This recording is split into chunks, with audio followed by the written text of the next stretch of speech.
Cakaplah! Jakim.tv menyatukan ummah global.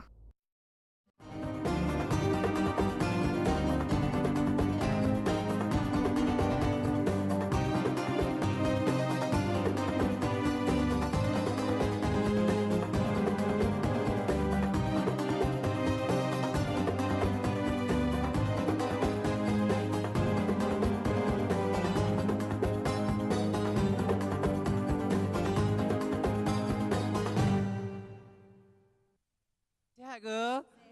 Hari ni kaum wanita memang semua sihat-sihat je kan. Sebab sememangnya tajuk yang akan kita bawakan pada malam ni mungkin ada berkaitan juga dengan kaum hawa. Tetapi apakah tajuk yang akan kita bawa pada malam ni? Kita nak simpan dahulu. Kita biar semua rasa berdebar kan. Sihat? Lepas ni jangan tak sihat. Tapi tak mengapa, kerana sesungguhnya pada malam ni selama 1 jam, saya Hafiz Hamidun akan menemani anda, penonton-penonton yang berada di Dewan Sultan Mizan Universiti Malaysia Terengganu dan juga penonton-penonton yang menonton siaran kita di rumah untuk satu lagi siri Bicara Wara bersama gandingan saya Ustaz Zaki di atas sana. Assalamualaikum, apa khabar Ustaz? Waalaikumsalam warahmatullahi wabarakatuh. Hafiz sihat Hafiz? Saya sihat seperti biasa kan. Sihat semua? Hari ni memang semua orang sihat. Hafiz. Hafiz. Ya Ustaz. Hafiz dah berapa lama dah di Terengganu ni Hafiz? Hari ni dah masuk beberapa jam lah daripada siang tadi, daripada pagi tadi. Memang saya rasa saya nak habiskan banyak masa di Terengganu ni. Aman, rasa tenang je di negeri Terengganu. Telur penyu dah makan Hafiz? Telur penyu tak sempat lagi Ustaz. Tak Hari ni sempat, mana-mana saya pergi semua orang tanya saya dah makan ke belum kan. Terima kasihlah orang Terengganu yang mengambil berat tentang berat badan saya yang kurang ni. Okeylah Hafiz. Kalau tak boleh makan telur penyu pun sekurang-kurangnya kepuk lekor, alhamdulillah. Boleh Hafiz? Silakan Ustaz. Kalau boleh, saya rasa penonton-penonton kita di rumah dan juga di lokasi ini nak berkenalan dengan siapakah agaknya panel-panel yang akan memberikan buah pandangan mereka dalam tajuk yang akan kita bicarakan pada malam ni. Ya, terima kasih dan Assalamualaikum warahmatullahi wabarakatuh. Selamat datang kepada warga Terengganu Darul Iman yang berada di Dewan Sultan Mizan Universiti Malaysia Terengganu UMT, dan juga kepada seluruh peminat setia penonton Forum Perdana Ehwal Islam pada malam ini, di mana Forum Perdana pada kali ini dianjurkan bersama oleh Bank Islam Malaysia Berhad, Pusat Khidmat Masyarakat Ahli Dewan Undangan Negeri Terengganu, Kawasan Tepuh, Yayasan Islam Terengganu dan Universiti Malaysia Terengganu. Jadi saya perkenalkan panel-panel kita pada malam ini. Di sebelah kiri saya, ini orang Terengganu ya. Assalamualaikum. Yang berhormat Ustaz Ramli Haji Noh, Timbalan Pengurusi Jawatan Kuasa Agama dan Penerangan Negeri Terengganu. Selamat datang ke forum kita. Waalaikumsalam. Terima kasih Ustaz Zaki. Dan yang di tengah tu tak payahlah saya perkenalkan. Orangnya daripada dulu sampai sekarang tak pernah berubah-ubah wajahnya. Manis ada, kadang-kadang masam pun ada. Hari ini berbaju pink ya. Saya terpaksa sebut jugalah nama dia.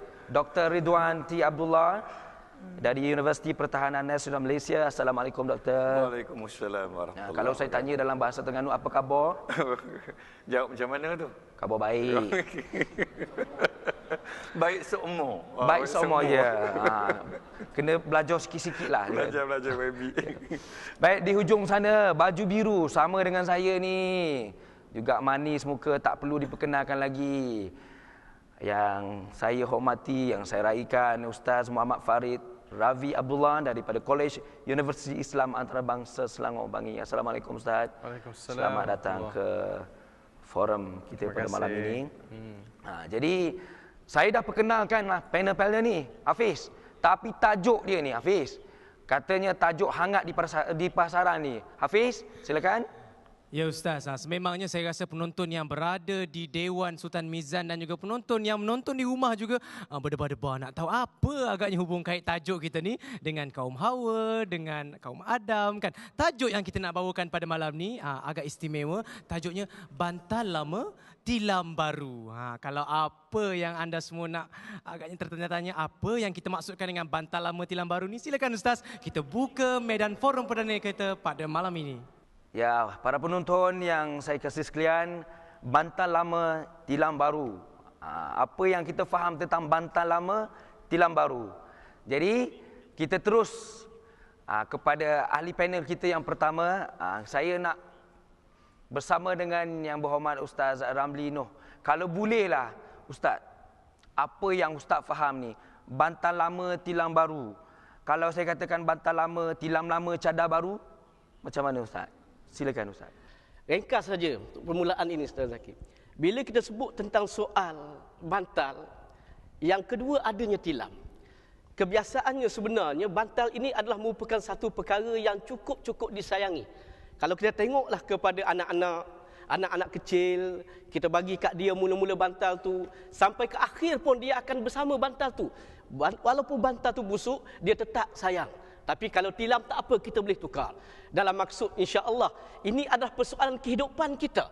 Soal perkahwinan. Kalau saya nak ringkaskan beginilah, kalau boleh dalam konteks perkahwinan itu, yang bantal lama itu, saudara Zaki, adalah mungkin isteri yang pertama, yang tak boleh untuk nak ditinggalkan. Dan tilam yang baru itu boleh ditambah tilam yang baru, diganti sebenarnya, ditambah satu ke ditambah dua menjadi 3 atau 4. Inilah sebenarnya yang kita nak sebutkan tentang soal perkahwinan. Dan pada masa yang sama ada persoalan-persoalan tuntutan di atas perkahwinan itu sendiri. Dan sebenarnya kepada saya merupakan satu perkara yang cukup penting untuk kita faham dalam soal bantal lama dan tilam baru. Ini mukadimah saya Ustaz Zaki. Boleh tak Ustaz beri penekanan kepada hukum asal perkahwinan itu sendiri? Sebagaimana yang kita tahu, ada yang harus, ada yang wajib, yang ada haram dan sunat. Jadi kalau bolehlah, tadi mukadimah Ustaz kita sambung sedikit. Perkahwinan merupakan suatu tuntutan dalam agama. Walau bagaimanapun, dalam soal perkahwinan ini ada hukum-hukumnya. Sama ada hukum itu dalam erti kata harus, yang kita semua tahu. Bila sebut saja harus, ertinya kita nak kahwin pun tak apa, kita tak nak kahwin pun tak apa. Orang lain tak boleh paksa. Orang tak boleh paksa untuk kita kahwin. Orang juga tak boleh paksa untuk kita tidak berkahwin. Ini adalah merupakan hukum yang asal. Tapi walau bagaimanapun, kita kena faham bahawa perkahwinan itu hukumnya boleh menjadi hukum-hukum yang lain. Yang pertamanya adalah wajib. Wajib dalam erti kata kita mesti buat. Kalau kita buat, kita dapat pahala. Buat dengan betul, mengikut syarat-syarat peraturan, kita dapat pahala. Dan kalau kita tidak lakukan, kita mungkin akan berdosa. Sebab itu dalam soal ini, bila disebutkan tentang soal wajib, artinya dalam perkahwinan itu, kita memerlukan kepada faktor-faktor. Seseorang itu dianggap wajib untuk berkahwin bila syarat-syaratnya cukup. Yang pertama, dia mampu. Sebagai contohnya, dia ada keuangan. Kemudian pada masa yang sama, dia mempunyai nafsu. Nafsu pun dah tak boleh kawal dah. Kalau tahan juga, mungkin akan terlibat dengan perkara-perkara yang tidak diingini, perzinaan dan seumpamanya. Maka kalau dalam keadaan begini, dibiarkan dia tidak berkahwin, maka sebenarnya dia akan melakukan perbuatan-perbuatan terkutuk, zina dan seumpamanya. Maka wajib ketika itu dia berkahwin. Kemudian yang kedua adalah sunat. Sunat ini senang, kalau kita buat dapat pahala, tak buat tak apa. Jadi justru itu dalam perkahwinan ini, kalau kita dah mampu, anak-anak muda ini yang ada depan saya ini, kalangan pelajar-pelajar, mahasiswa-mahasiswi Universiti Malaysia Terengganu sebagai contohnya, kemungkinan besar dalam erti kata yang lain kita nak berkahwin. Sunat kepada kita kahwin apabila kita dah ada kemampuan. Tapi pada masa yang sama, kita dapat lagi mengawal nafsu kita. Orang Terengganu kata boleh lagi, boleh tahan lagi. Dalam keadaan begini, kahwin itu lebih baik. Kalau tak kahwin pun tak apa. Yang mungkin yang terakhirlah fungsi dia adalah melibatkan soal haram, yang mana sekiranya perkahwinan itu membawa kepada perkara-perkara yang tidak baik. Dahlah tak mampu, nak bersama suami pun, nak bersama isteri pun tak mampu. Orang Terengganu kata tengok pun tak ada naik gerak. Ya? Tak rasa nak. Pada masa sama, perkara-perkara yang lain, mungkin dia berkahwin tujuannya untuk menyeksa orang perempuan dan sebagainya. Maka ketika ini menjadi haram untuk dia berkahwin. Lebih baik tak kahwin, dapat pahala daripada berkahwin yang mungkin dapat dosanya. Terima kasih. Terima kasih Ustaz Ramli. Begitu kemas huraiannya. Tapi saya terlupa nak beritahu pada para penonton ya. Yang Berhormat Ustaz Ramli ni dulu kadi rupanya. Patutlah dia boleh bercakap ni macam dia ni kadi lagi lah. Walaupun dia sekarang ni timbalan pengurusi jawatan kuasa agama negeri Terengganu. Saya nak pergi kepada Dr. Ridwan. Kenapa perkahwinan ini dituntut di dalam Islam? Silakan Dr. Sebenarnya soalan tadi sebahagiannya YB Ramli dah jawab dah.